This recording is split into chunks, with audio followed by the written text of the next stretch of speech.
श्री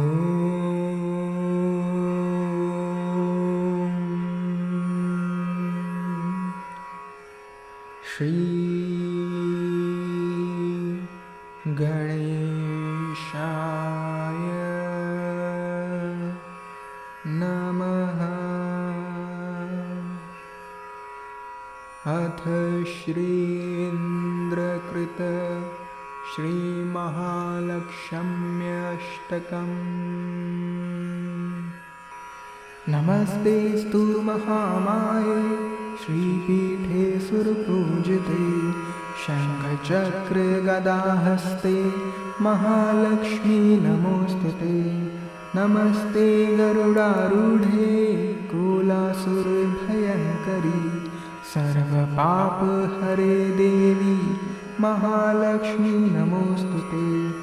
सर्वज्ञे सर्ववरदे सर्वदुष्टभयङ्करी, सर्वदुःखहरे देवी महालक्ष्मी नमोऽस्तुते।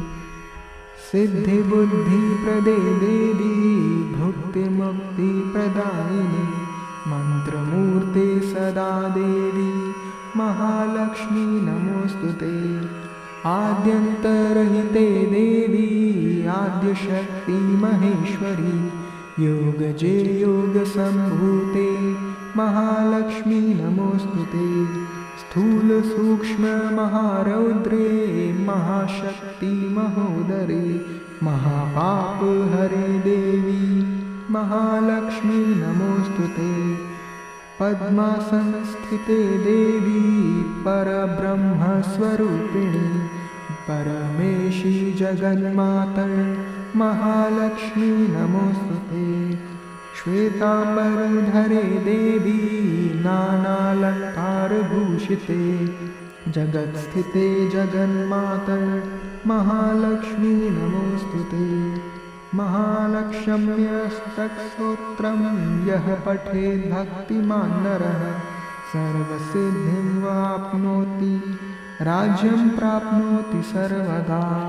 एककाले पठे नित्यं महापापविनाशनं, द्विकालं यः पठे नित्यं धनधान्यसमन्वितः, त्रिकालं यः पठे नित्यं महाशत्रुविनाशनं, महालक्ष्मीर्भवे नित्यं प्रसन्ना वरदा शुभा।